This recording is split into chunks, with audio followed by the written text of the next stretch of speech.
My boyfriend said, "I'm keeping my options open until I see a ring." I smiled and said, "That's fair." 3 weeks later, he was begging me to cancel a date he never thought I'd go on. My name is Madison Carter. I'm 31 years old, and until a couple of months ago, I would have told anyone who asked that my relationship was heading somewhere good. Not perfect. Not storybook perfect, anyway. Brandon Hayes and I argued sometimes. We had different habits, different schedules, different ways of handling stress. But after a year and a half together, I thought we had something solid. The kind of relationship that slowly settles into your life until you stop questioning whether the other person will be there next week or next month. We weren't living together yet, but we spent enough time at each other's apartments that half my skincare products lived in his bathroom and one of his hoodies permanently lived on my couch. We knew each other's routines. He knew I hated being woken up before my alarm. I knew he always ordered the exact same thing from Thai restaurants because he refused to risk being disappointed by something new. At the time, that familiarity felt comforting. Looking back, I can see the small things I brushed aside because they didn't seem important enough to question. One of those things was Lauren Reed. Lauren worked with Brandon. At first, she barely registered in my mind. She was just another coworker whose name occasionally appeared in conversation. At first, Lauren only came up occasionally. Then she seemed to be everywhere. One day it was a story about a project they were working on together. The next day it was drinks after work. Then a presentation she'd helped him prepare. Before long, her name had become a regular part of our conversations, often enough that I started noticing it. The strange thing wasn't Lauren herself. The strange thing was how Brandon reacted whenever I asked about her. Every question was treated like an accusation. "She's just a coworker, Maddie." The answer never changed. Neither did the slight irritation in his voice. After a while, I stopped asking. Not because I was satisfied with the explanation, because I got tired of being made to feel unreasonable. One Wednesday night, about 2 months before everything fell apart, we were sitting on his couch pretending to watch a crime documentary. His phone buzzed beside him. I wasn't trying to look. I just happened to glance over at the same moment his screen lit up. What caught my attention wasn't the message. It was his face. The smile appeared instantly, almost before he'd finished reading whatever had been sent. Then, just as quickly, he locked the screen and flipped the phone face down. The movement was subtle, but it felt deliberate. "Who was that?" I asked. "Lauren." He answered so casually that it almost sounded rehearsed. "What did she want?"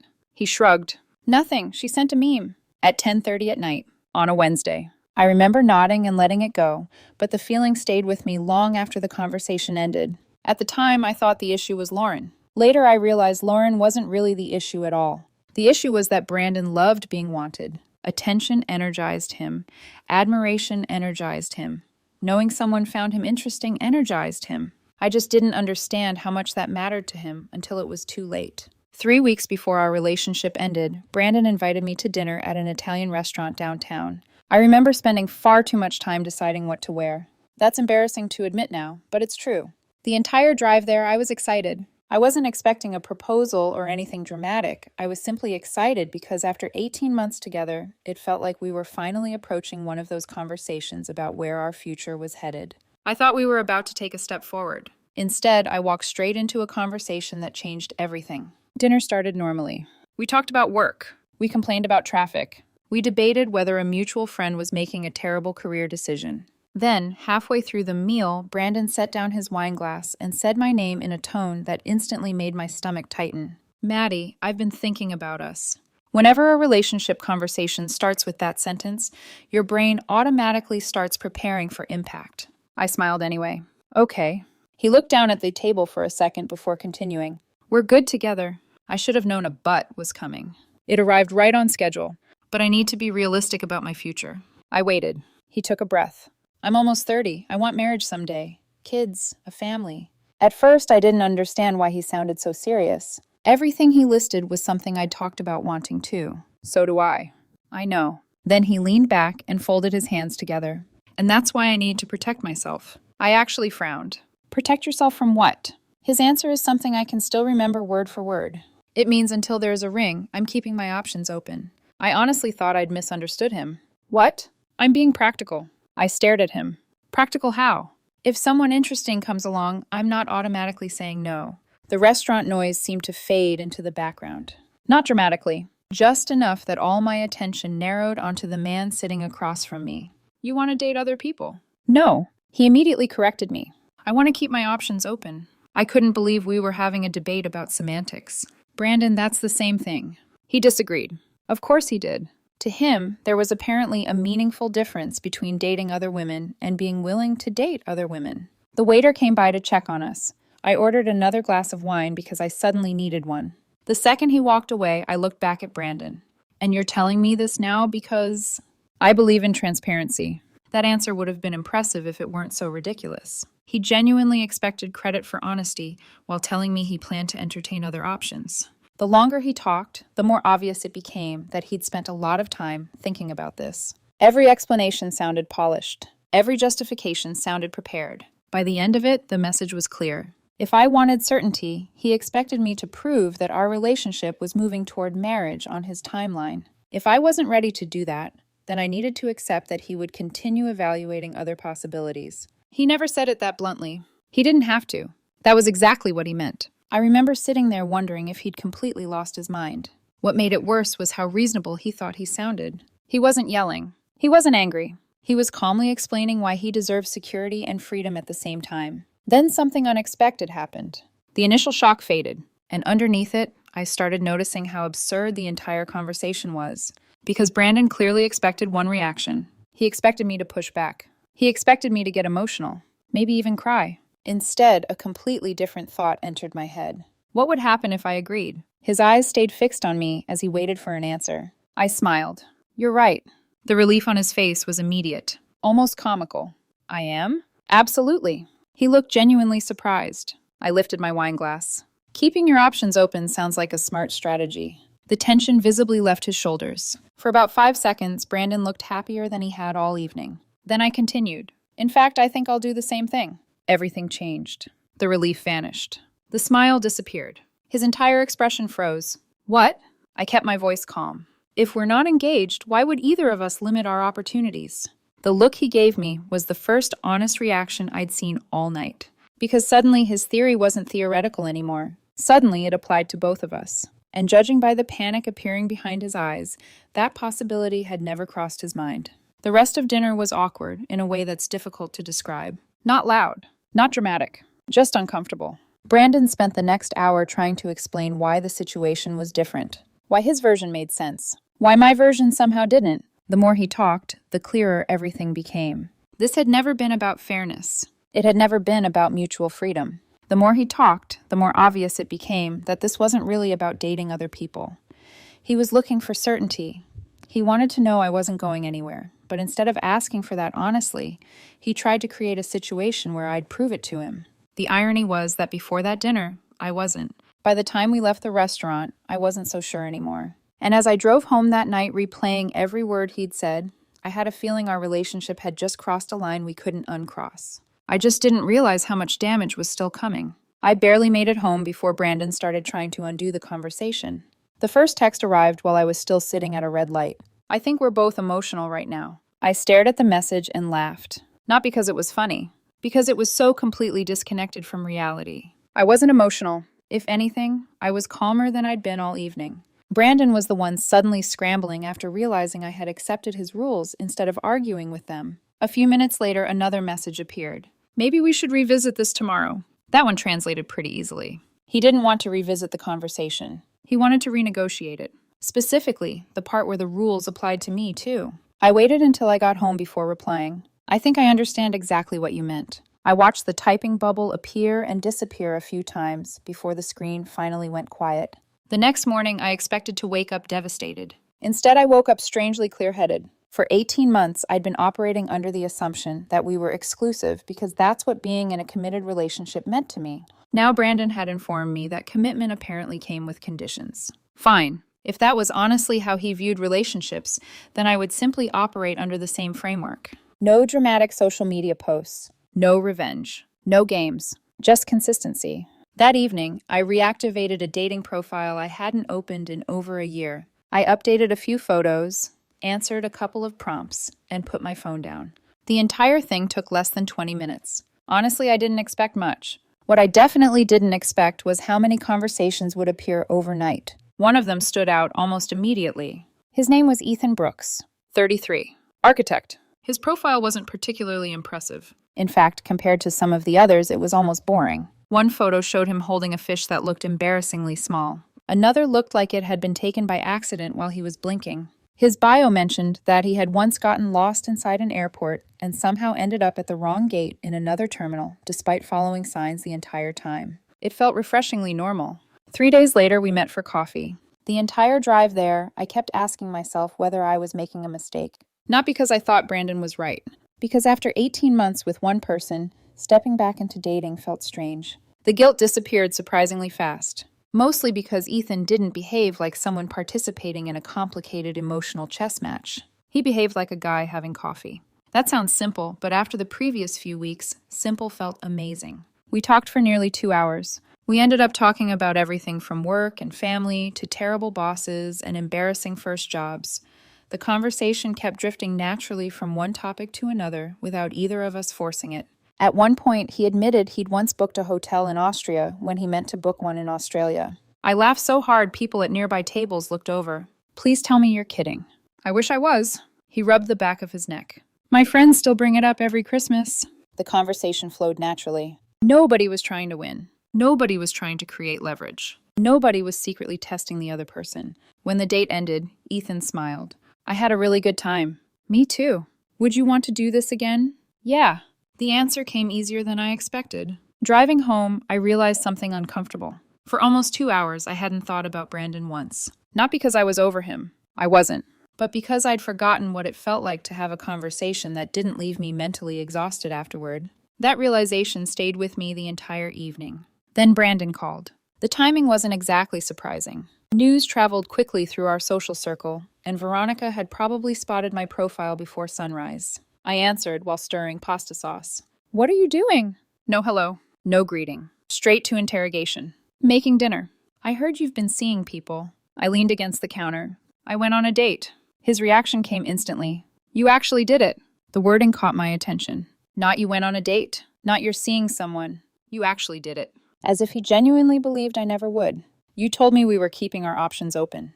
That's not what I meant. I almost laughed. There it was. The sentence he'd eventually been forced to say. What exactly did you mean then? His answer wandered in circles for several minutes. Commitment. Future. Marriage. Readiness. Timing. By the end of it, he had used a lot of words without actually explaining anything. Eventually, I interrupted. You told me you would continue considering other women. I was making a point. And now I'm doing the same thing. It's different. That word again. Different. Everything seemed to become different whenever the same rules applied to him. I set down the spoon and listened while he tried to explain why. The explanation never came. Because there wasn't one. Only a feeling. A feeling that he should be allowed to do something that made him furious when I did it. Then he asked a question that told me exactly where his mind was. Who is he? Not how many dates have you been on? Not what are you doing? Just one question. Who is he? There was already someone specific occupying space in his head. His name is Ethan. The line went quiet. When Brandon spoke again, his voice sounded tighter. Are you sleeping with him? We had coffee. That's not what I asked. No. A few seconds passed. Then he said something so ridiculous I genuinely thought I'd misheard it. Cancel your next date. I laughed. Actually laughed. You're serious? Yes. Why would I do that? His answer came immediately. Because we're together. I closed my eyes. That was the moment the entire situation became impossible to take seriously. When he wanted options, we apparently weren't committed enough. When I exercised the same freedom, suddenly we were in a serious relationship again. The contradiction was so obvious, even he seemed frustrated trying to defend it. Eventually, he stopped arguing and said something far more revealing. I didn't think you'd actually do it. The honesty caught me off guard. Not because it was cruel. Because it was probably the most truthful thing he'd said since the dinner. He hadn't expected me to date. He hadn't expected me to have choices. He certainly hadn't expected another man to be interested. The rules were never supposed to apply equally. That was becoming impossible to ignore. A few days later, Ethan and I met again. This time it was dinner at a small restaurant near the river. Nothing fancy. The kind of place where half the tables wobble and the menu is printed on laminated paper. At one point, Ethan accidentally knocked over his water glass while telling a story and spent the next 5 minutes apologizing to the server. It was such an ordinary human moment that it made me smile. He wasn't perfect. He wasn't trying to be. That alone felt refreshing. By the end of the evening, I realized I was looking forward to seeing him again. Not because I was falling in love, because I enjoyed being around him. Under normal circumstances, that would have been the end of it. Unfortunately, Brandon wasn't ready to let the situation go. The next morning, my doorbell rang, then rang again, then a third time. When I looked through the peephole, I immediately understood why. Brandon wasn't standing there alone. Veronica and Kennedy were with him. And judging by the expressions on their faces, this wasn't going to be a friendly visit. I knew the conversation was going to be a disaster before I even opened the door. Brandon looked exhausted. Veronica looked irritated. Kennedy looked like someone who had agreed to come along and was already regretting it. The second they walked into my apartment, I had the uncomfortable feeling that Brandon had spent the last few days telling a very different version of our story. A minute later, all four of us were sitting in my living room. Veronica wasted no time. "Madison, this has gone too far." I blinked. "Which part?" "The part where you're deliberately hurting him." That answer told me everything I needed to know. I looked at Brandon, then back at Veronica. "What exactly did he tell you happened?" "He told us you two had a disagreement about the future and now you're dating people to punish him." I couldn't help laughing. Not because the situation was funny, because it was unbelievable how much of the story had disappeared between Brandon telling it and Veronica hearing it. Did he mention the part where he told me he planned to keep dating other women until we got engaged? Neither woman answered immediately. That hesitation was enough. They hadn't heard the full story. Or maybe they had heard it, and it sounded different when Brandon told it. I turned toward him. "Why don't you tell them exactly what you said at dinner?" Brandon rubbed his face. "Madison." "No." My voice stayed calm. "Tell them." The hesitation lasted long enough to make everyone uncomfortable. Eventually, he admitted it. "I told her I was keeping my options open." Kennedy frowned. "Options open how?" Again, Brandon didn't answer. So I did. He told me if another woman came along, he wouldn't automatically say no. The expression on Kennedy's face changed immediately. Veronica's did too, although she tried harder to hide it. The entire room felt different after that, because suddenly this wasn't a vague disagreement about commitment. It was something concrete, something people could actually evaluate. Brandon spent the next several minutes trying to explain himself, but every new explanation somehow made the original comment sound worse. At one point, he insisted he never intended to date anyone. That only created another problem. "If you weren't going to do it," I asked, "why say it?" He didn't have an answer. Not a real one. The conversation went in circles for almost an hour before Brandon finally looked at me and asked the question he'd clearly been carrying around for days. "Are you seeing Ethan again?" "Yes." His jaw tightened. "Why?" The question sounded genuine. Not angry. Confused. Like he truly couldn't understand it. I thought about the answer for a second. Then I gave him the honest version. "Because I enjoy being around him." Nobody said anything. So I continued. "Because conversations don't feel like negotiations." Brandon looked away. "And because when he says something, I don't spend 3 days trying to figure out what he really meant." That one landed. I could see it. The discussion ended shortly afterward. Not because anyone agreed. Because there wasn't much left to say. For the first time since this entire mess started, Brandon looked less angry than defeated. Like he was beginning to understand that this wasn't a misunderstanding he could talk his way out of. After they left, I sat on the couch for a while staring at the door. I wasn't sad. I wasn't relieved. Mostly I was tired. The entire situation felt exhausting. But I also knew something important. The relationship I'd been trying to save no longer existed. Maybe it hadn't existed for a while. A few days later, Alex called. He skipped the greeting entirely. "Brandon's telling people you cheated." I actually laughed. Not because I found it amusing. Because the accusation was so ridiculous, my brain rejected it at first. "What?" "Apparently you've been seeing multiple guys behind his back." I closed my eyes. Of course. When logic stopped working, Brandon had moved on to rewriting history. Over the next week, I heard several versions of the story. In one version, I'd been secretly talking to Ethan for months. In another, I'd left Brandon for someone richer. One rumor somehow involved 3 different men. The details changed depending on who was telling it. The pattern didn't. Every version conveniently left out the part where Brandon had created the situation himself. Meanwhile, life kept moving forward. Ethan and I continued seeing each other. The more time we spent together, the more normal everything felt. Not perfect. Normal. One night he showed up 20 minutes late because he'd completely forgotten he had parked in the wrong garage and spent half an hour searching for his car. Another time he got distracted telling a story and forgot the point halfway through. The first few times it happened, he laughed at himself before anyone else could. It was oddly endearing. The longer I spent around him, the more I realized how much emotional energy I'd been wasting in my relationship with Brandon.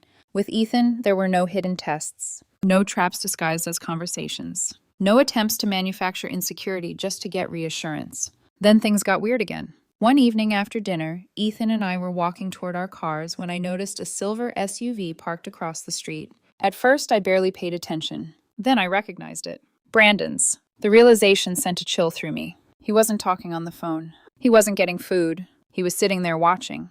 Ethan noticed my expression. "You okay?" "Yeah." The answer came automatically. But I wasn't. Because suddenly the rumors, the accusations, and the constant messages felt less like a breakup and more like an obsession. I considered walking over and confronting him. Then I decided against it. Nothing useful would come from that conversation. Before I even got into my car, Brandon drove away. Fast. Like he'd been caught doing something he knew he shouldn't be doing. The next morning, my apartment management office called. Someone had filed multiple complaints about late-night noise coming from my unit. The accusation was absurd. I lived alone. I worked early mornings. Most nights I was asleep before midnight. The woman on the phone sounded embarrassed while reading the report. I thanked her and hung up. Then I sat there staring at the wall. Maybe it was unrelated. Maybe it wasn't. By that point, though, too many strange things had happened in a row for me to completely dismiss it. A few nights later, at 3:17 in the morning, my doorbell started ringing. It kept ringing, over and over. When I checked the security camera, Brandon was standing outside. His eyes were red. His shoulders slumped. He looked like someone who hadn't slept properly in days. Part of me wanted to ignore him. Instead, I opened the door. The second he saw me, whatever speech he'd prepared seemed to disappear. For several seconds, he just stood there. Then he finally said, "I don't know what else to do." The conversation that followed was the most honest one we'd had in weeks. Not because it fixed anything, because Brandon finally stopped trying to win. He admitted he'd expected me to fight for the relationship. He admitted he'd assumed I would panic. He admitted he never thought I'd actually start dating. Listening to him, I realized something that hadn't been obvious before. Looking back, I don't think Brandon actually wanted a relationship with someone else. What he wanted was the possibility, the leverage, the reassurance that he could walk away if things didn't move on his timeline. He wanted proof that I was committed. The problem was that he had tried to get that reassurance through pressure, jealousy, and manipulation. By the time he understood the damage that caused, the relationship was already gone. When he apologized, I believed he meant it. That didn't change anything. Some damage arrives slowly. Trust leaves the same way. One decision at a time. One lie at a time. One broken promise at a time. Eventually, he asked about Ethan. I told him the truth. I liked him. Not because he was perfect. Not because he rescued me from heartbreak. I liked him because being around him felt easy. After everything that had happened, that mattered more than I could explain. Brandon stood there quietly for a long time. Then he nodded. For the first time, he seemed to understand what he'd actually lost. A few minutes later, he left. And this time I knew it was really over. Not immediately for everyone else. Just for me. Over the following weeks, Veronica gradually stopped defending him. Even Brandon's father, Gerald, eventually called and admitted that Brandon had confessed what he'd done. "He thought you panicked," Gerald told me. "I know. I don't think he realized what he was risking." I looked out the window for a moment before answering. "I don't think I did either." A week later, Ethan and I became exclusive. There wasn't some dramatic conversation. No speeches. No ultimatums. We were eating dinner when he casually asked if either of us was still seeing other people. Neither of us was. That was pretty much it. Simple. Healthy. Normal. Months later, I heard Brandon was already dating someone new. Apparently, things were moving quickly. Apparently, he was talking about commitment again. When Alex told me, I just shook my head. I wasn't angry anymore. I wasn't even surprised. I don't know whether Brandon ever figured out what really went wrong. Losing someone doesn't automatically teach you anything. Sometimes people repeat the same mistakes with someone new and call it a fresh start. I honestly don't know whether Brandon ever reached that point. Looking back, I don't think the relationship ended at that dinner. It ended when Brandon decided fear was a better strategy than honesty. Everything that happened afterward was just the fallout. For a long time, I kept wondering if things could have ended differently. Maybe if Brandon had been honest about what he was feeling. Maybe if I'd pushed harder to understand what was really behind that conversation at dinner. But the more distance I got from the situation, the less I believed that. Relationships survive difficult conversations all the time. What they don't survive very well is when one person starts treating trust like a bargaining chip. Eventually, I stopped replaying the what-ifs. I stopped trying to figure out the exact moment everything broke. The relationship was over, and whether it happened at that dinner or weeks later didn't really matter anymore. What mattered was that I could finally see it clearly. The hardest part wasn't walking away from Brandon. The hardest part was accepting that the version of him I loved and the version standing in front of me had become two different people. Once I accepted that, the decision became surprisingly simple. I didn't leave because I found someone else. I left because I finally stopped ignoring what was already there. And by the time Brandon understood that, I was already gone.